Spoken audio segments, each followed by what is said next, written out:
Bitcoin is crashing once again on the fears of incoming regulation, a widespread amount of FUD that has been triggered by Coinbase's chief executive officer, Brian Armstrong. But I'm going to lay out my theory today that this was always part of Bitcoin's plan, that today we are showing exactly what course we're on, and I'm going to be doubling down on my prediction that Bitcoin will reach its all-time high on exactly this date. So if you guys are excited to hear my breakdown of the current regulatory FUD, what I believe is going to actually happen, and what I think is a realistic target for Bitcoin's new all-time high, then all you have to do is destroy that like button. And remember, of course, that each and every comment on this video is entered to win your very own Ledger Nano S. With that said, let's dive in. Now, it's been about 2 days since I've seen you guys, and I appreciate you letting me catch up on some sleep. I have been absolutely run ragged,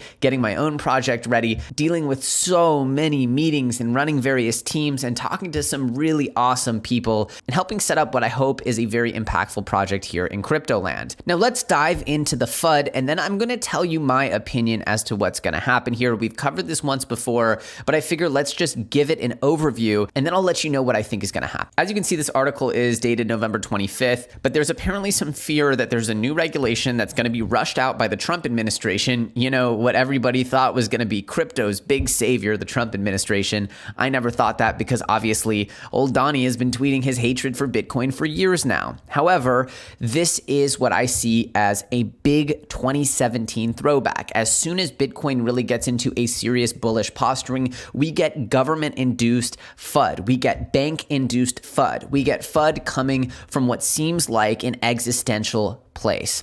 Now, what I believe is going to happen here with this is that there will be regulation, that there will be something that ticks a box that a lot of people maybe say in the banking industry have been waiting to have ticked so that they can start integrating directly with technologies like Bitcoin.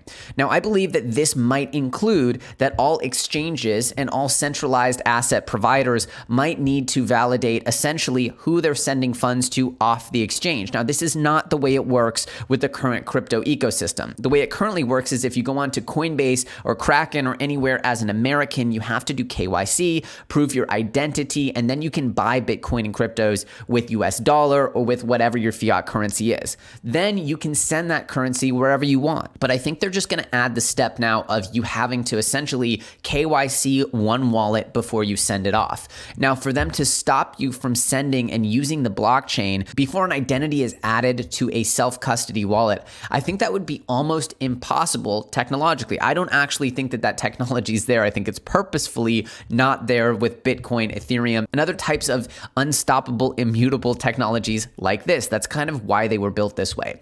So I think that they will add the extra step and really attack those funnels, those on-ramps and off-ramps, and say, hey, look, you need to be making sure that these wallets that you first send it to have an identity attached to them. Once you do that, I believe that there will be another free flowing of crypto once you've done that step. Now, for someone like me, and I think the vast majority of people, they already have this accomplished. I already have my identity attached to the Coinbase account. And so me attaching my identity to a self-custody wallet after that is not, to me, the most ridiculous rule. However, if it goes beyond that, it could be cumbersome to the actual crypto economy, the DeFi economy using smart contracts. Obviously, those aren't tied to an identity and nobody owns those. But without going down the boogeyman route, and the reason why I'm not going down the boogeyman route is by starting my own project, I deal with a litany of really, really interesting folks, people who are experts in their field, such as securities lawyers, people who deal with the OCC, the SEC, lots of official bodies, right? And in my meetings with them over recent weeks, I keep asking, what have you heard? What do you think's coming? And for the most part, I ask, is there a boogeyman scenario coming? And they all say, no, there's not. Now, does this mean that that's not the case? Do they know exactly what's coming? I can't say for sure.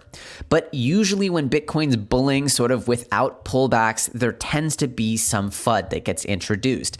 And if we look at the charts, that FUD has had some pretty limited impact. I mean, Bitcoin is sitting comfortably here at $18,000. It's really hardly that much of a dip so far from 20K where we just were. But if we look at where the real big smart money is, we have here yet another $650 million purchase set to take place by MicroStrategy. And this dip is a perfect entry opportunity if you're looking to load up those bags. Michael Saylor and MicroStrategy are a publicly traded company. You think Michael Saylor doesn't know a little bit about what's going on behind the scenes in the government? You think he doesn't have some lawyers or some consultants or some direct relationships with people that are going to say sort of what's going to go down here? I believe pretty strongly that someone like Michael Saylor, who's now becoming one of the bigger Bitcoin bulls with his company MicroStrategy in the world, I believe that he is making an informed decision, and so are the big money bags on Wall Street as they look to invest increasingly larger amounts of money in Bitcoin as a reserve asset. So do I think that these headlines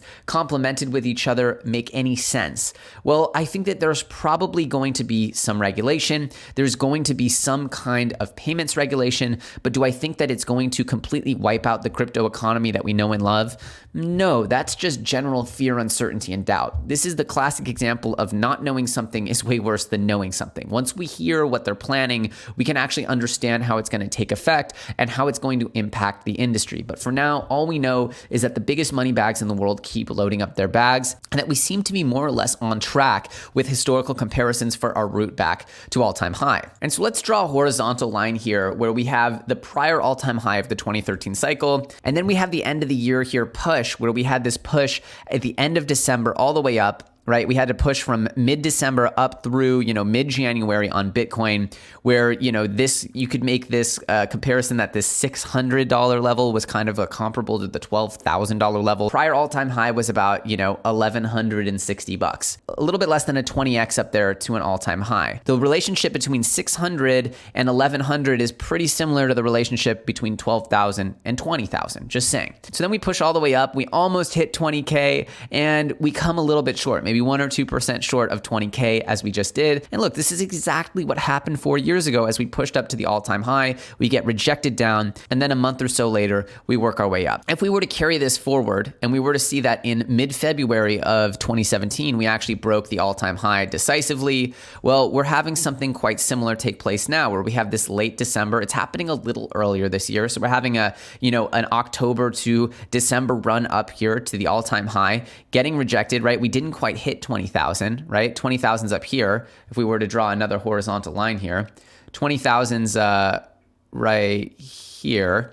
And so you can see here, we fell short again, just kind of similarly to end of 2016, beginning of 2017, very, very similar, right? And now we're getting the rejection, right? And so maybe we need to build some strength here over the next month or two and make our way onward and upward. So I'm sticking to it that if we were to repeat the last 4-year cycle, however, look, we were about a month ahead of schedule here. So maybe we'll be about a month ahead of schedule from last time, where about the late February era, we made a new all-time high in Bitcoin. Maybe it's late January this time. But me seeing a little bit of a reset here, seeing us kind of squirrel down here and back up on the way to an all-time high, that would not surprise me at all. This would all fall within the very normal range of what's going to happen as you start flirting with very big psychological numbers on the Bitcoin chart. And then you get big doses of fear, uncertainty, and doubt. You have huge bullish trends that have never emerged before. And again, to me, it's all part of the same game. And so if you're asking me, I think that we have a huge case that we'll be looking at a new all-time high in Q1. My guess is probably around the beginning of February, if not the end of February. The exact date is actually kind of impossible, but we can give you kind of a range of what I'm expecting. And by the way, I did a video a few months ago where I predicted exactly this would happen. And so seeing it play out is actually almost a little bit comforting in a weird way. Again, nobody likes to see the number go down, but it's always nice, I guess, for me when I feel like my analysis has been on point. Now, guys, I actually realized that this right here is a pretty unscientific drawing. So if you're freaked out thinking I'm predicting any price action here, I'm not. I'm just saying that it dipping and then coming back just wouldn't surprise me. Again, Q1 2021 has been my prediction for Bitcoin, new all-time high, February, January. So don't go crazy thinking that this is some kind of price prediction. It's not. I'm just giving you the general motion of the ocean. It could stop right here. It could continue up tomorrow. I don't know. And I think that this is all just a little FUD sandwich meant to throw you off and transfer money from weak hands to strong hands, as has happened every single time in crypto history. Now, I know a lot of altcoin lovers out there are looking at their portfolios and thinking, oh my, the devastation of today. And to be honest, it is quite bloody, but it's not really that bad in my opinion. Whatever the projects are that you've been eyeing, maybe this dip is one of the last really good opportunities. I've been making content about this upcoming dip for a while because I think it was pretty inevitable if we were to go off historical trends, if we were to look at just the market and how sort of unsustainable up and to the right the charts have been. Usually crypto goes in big movements in both directions, and we haven't gotten a big move down yet. Now, there's a lot of arguments that this Wall Street money is buoying the crypto economy, and that money is saving us from more dramatic dips, and that whenever there is a jagged move downwards, that Wall Street money is having their very sophisticated AI bots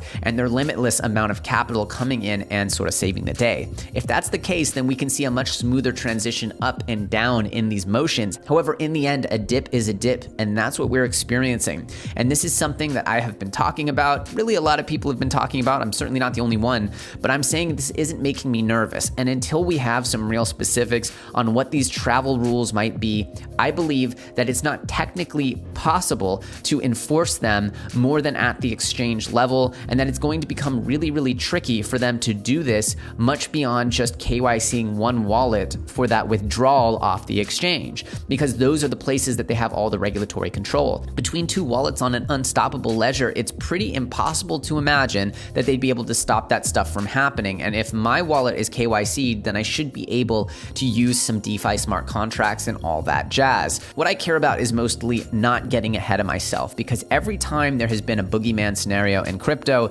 it has simply not played out. I've never seen a ban or a looming FUD disaster actually play out into something that wasn't recoverable and didn't end up becoming old news, something that you kind of laughed at down the road. Until proven otherwise, until we have better information, let's not get ahead of ourselves, and let's look at this dip just like every other dip in these historic bull markets, which is a great opportunity. That's how I'm looking at it. And until we pierce below 10K in some kind of meaningful way on Bitcoin, I really don't see a bearish scenario yet. I just see more opportunities for us all to grow together. Again, that's why I also preach about taking profits, because if you experience some major profits, then you should be in an okay position right now. And that's why I preach about taking profits so often, because when the market does dump, if you have stored some USDT, if you have put a lot of your money in BTC and ETH, then your dump is just not as bad. So I hope we can learn a lot as we go through this particular pullback about FUD and how it's affecting the market